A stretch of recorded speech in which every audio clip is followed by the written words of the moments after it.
Hello guys, this is me an Ali और इस channel पे मैं वीडियोस बनाता हूँ सेल्फ इम्प्रूवमेंट और रिलेशनशिप एडवाइस के बारे में। आज की मेरी वीडियो का टॉपिक है modern day breakups, harsh reality. Modern day के जो ब्रेकअप्स हैं इनकी असल रियलिटी क्या है, ये क्यों होते हैं, क्यों लोग आपको छोड़ के जाते हैं, उसके पीछे रीज़न क्या होती है, साइकोलॉजी क्या होती है। इस टॉपिक पे बात करने से पहले मैं कहूँगा प्लीज़ सब्सक्राइब कर दो मेरे चैनल को, ताकि आने वाली हर एक वीडियो आपकी हेल्प कर सके। और अगर आपके क्वेश्चंस हो पूछ सकते हैं, इंस्टाग्राम पे लिंक जो है वो डिस्क्रिप्शन में है। सो मॉडर्न डे साइकोलॉजी क्या है इसके पीछे, ब्रेकअप्स के पीछे, कि क्यों लोग आपको छोड़ के जाते हैं। फर्स्ट ऑफ ऑल तो इस चीज़ को समझते हैं कि लोग एक्सक्यूज़ क्यों बनाते हैं। लोग एक्सक्यूज़ इसलिए बनाते हैं क्योंकि इन दी एंड वो भी ह्यूमन है, ठीक है। वो चाहते हैं कि आपका दिल ना टूटे, पर एट द सेम टाइम आपका दिल भी तोड़ते हैं, ठीक है। क्योंकि जब आप उनसे बात करने की कोशिश करते हैं और उनका दिल भर चुका होता है, तो ऑफ कोर्स उनका दिल नहीं करता आपसे बात करने को, तो वो फिर एक्सक्यूज़ेज़ आपको देते हैं। और ये इन एक्सक्यूज़ेज़ की वजह से आप और फ्रस्ट्रेट होते हो, क्योंकि वो आपको क्लियरली तो नहीं बोलते कि उनका दिल नहीं कर रहा बात करने का, या ये आदत तुम्हारे अंदर बुरी है। क्योंकि अगर वो क्लियरली कहेंगे तो आप मे बी उस चीज़ को सुधारने की कोशिश करेंगे, लेकिन उनका मकसद आपको सुधारना नहीं है, उनका मकसद इस रिलेशनशिप को और चलाना नहीं है। हाँ, शुरू में शायद उनका मकसद ये होता है कि रिलेशनशिप लंबा चले, उस टाइम वो आपको मनाते भी हैं, आपको बताते भी हैं कि ये तुम गलत करते हो, क्योंकि उस टाइम वो चाहते हैं कि किसी तरह रिलेशनशिप चलता रहे। लेकिन अब जो सिचुएशन आ गई है, इस सिचुएशन में वो रिलेशनशिप को चलाना ही नहीं चाहते, ठीक है? वो तंग आ चुके हैं, वो थक चुके हैं। उसमें आपकी गलती भी हो सकती है, ठीक है? क्योंकि हमेशा खुद को ब्लेम नहीं करना चाहिए। आपकी गलती भी हो सकती है, लेकिन एट द सेम टाइम कोई और सिचुएशन भी हो सकती है। कभी-कभी उनको बहुत अच्छा पर्सन मिल जाता है, और या कभी-कभी उनका वैसे ही दिल नहीं करता बात करने को। इंसान की फितरत में है कि उसके ऊपर साइकिल्स आते हैं, इमोशंस के साइकिल्स। यानी कि कुछ दिन उसका बहुत दिल करता है दोस्तों के साथ घूमने का। अच्छा, कुछ दिन ऐसे आते हैं कि दिल ही नहीं करता किसी के पास जाने का, दिल करता है घर पे रहो, आराम से मूवी देखो, अकेले रहो। तो ये ह्यूमंस के इमोशंस के ऊपर साइकिल्स आते हैं। कभी-कभी हम किसी सॉन्ग को बहुत ज़्यादा सुन रहे होते हैं, फिर हमें उस सॉन्ग से दिल भर जाता है, सुनने का दिल नहीं करता। यू नो कभी-कभी हम बहुत ज़्यादा मूवीज़ देखते हैं, बुक्स पढ़ते हैं, कभी-कभी बिल्कुल दिल नहीं करता। कभी-कभी फैमिली के साथ टाइम स्पेंड करना अच्छा लग रहा होता है, और कभी-कभी अकेला रहना अच्छा लग रहा होता है, कभी-कभी दोस्तों के साथ रहना अच्छा लग रहा होता है। तो ह्यूमंस इमोशंस ऊपर-नीचे होते रहते हैं। अब मेबी उनका दिल नहीं कर रहा अभी आपसे बात करने का, लेकिन इसका मतलब ये नहीं कि हमेशा ऐसे रहने वाले हैं। और सेकंड, इसका मतलब ये भी नहीं कि आप उनको फ़ोर्स करें और मनाने की कोशिश करें। अच्छा, अब उनका दिल क्यों नहीं कर रहा है, इसको समझते हैं। मॉडर्न डे रिलेशनशिप जो चलते हैं उसमें सबसे बड़ी प्रॉब्लम ये है कि अवेलेबिलिटी बहुत ज़्यादा है। सबसे बड़ी यही प्रॉब्लम है। ब्रेकअप क्यों आजकल ज़्यादा होते हैं? क्योंकि ये ऐसे ही है जैसे कपड़े चेंज करना, शर्ट चेंज करना।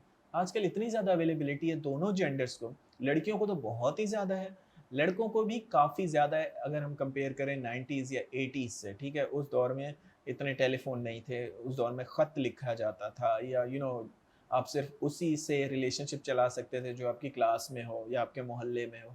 यू नो आजकल अवेलेबिलिटी इतनी है, इंस्टाग्राम खोलो, हज़ारों लड़कियाँ पड़ी हैं। किसी से भी आपका कनेक्शन बन सकता है। और लड़कियों को तो खुद मैसेजेस आ रहे होते हैं डीएम में, तो उनको तो और ज़्यादा अवेलेबिलिटी, इसलिए उनके नखरे भी और ज़्यादा है आजकल के दौर में। तो आजकल हम कंप्रोमाइज़ करना हमने छोड़ दिया आजकल के दौर में। सबसे बड़ी और बुरी बात है, जो सबसे बुरी बात है और सबसे बड़ी बात भी है, कि हमने कंप्रोमाइज़ करना छोड़ दिया है।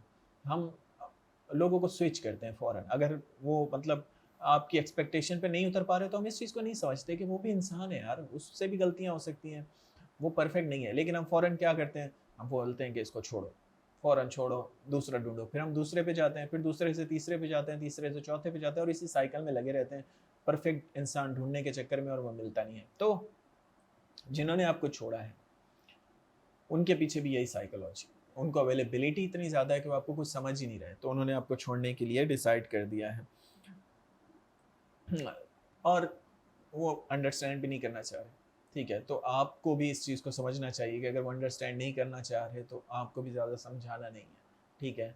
अगर कोई आपसे सच में प्यार करता होगा, तो वो समझेगा इस चीज़ को, वो आपको अंडरस्टैंड करेगा, ना कि आपको छोड़ के भागेगा।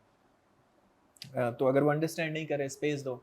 इसका हल एक ही है, तक ऑलमोस्ट रिलेशनशिप की 90% प्रॉब्लम्स का हल जो होता है वो स्पेस देना होता है। स्पेस देने से मुराद बिल्कुल ब्लॉक नहीं कर देना, बिल्कुल दीवारें नहीं खड़ी कर देनी।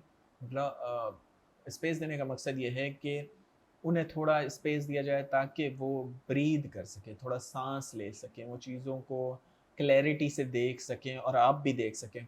जब तक हम इमोशंस में होते हैं ना, हम अपना नफ़ा और नुकसान भूल जाते हैं, यानी कि हम अपना बेनिफिट और अपना लॉस के बारे में सोचते ही नहीं हैं। हम बस चाहते हैं कि किसी तरह वो इंसान वापस आ जाए, हम उसको मनाते हैं, कॉल्स करते हैं, कुछ भी करते हैं, बस वो चाहिए वापस, क्योंकि हमें लग रहा होता है अगर वो वापस आएगा तो हैप्पीनेस मिलेगी, जो कि गलत है। ठीक है।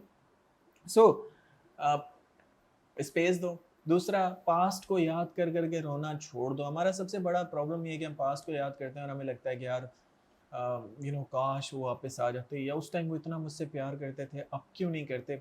नहीं करना ये भाई। पास्ट सिर्फ एक्सपीरियंस के लिए होता है, आप पास्ट को वापस ला ही नहीं सकते। ठीक है। ज़्यादा से ज़्यादा क्या होगा, आपको पुरानी फ़ोटो देख लोगे, वीडियो देख लोगे, जो आपको पास्ट की याद दिला सके, लेकिन उससे तो फ़ायदा नहीं होने वाला। वो जो मेमोरीज़ हैं आपके दिमाग में, वो चली गई, वो ख़त्म हो गई। तो इसलिए उनसे जो एक्सपीरियंस लिया है उसको अपने पास रखो और आगे बढ़ो। इंसान की ज़िंदगी अगर आपको खुश जीना है तो आपका हमेशा फ़ोकस आगे पे होना चाहिए। जो इंसान आगे नहीं देखता, पीछे की फ़िक्र करता है, पास्ट को देखता है, वो हमेशा सैड रहता है। ठीक है? सो पास्ट से एक्सपीरियंस लो, आगे बढ़ो और खुश रहो। That's it for today. Thanks for watching guys. Have a good day.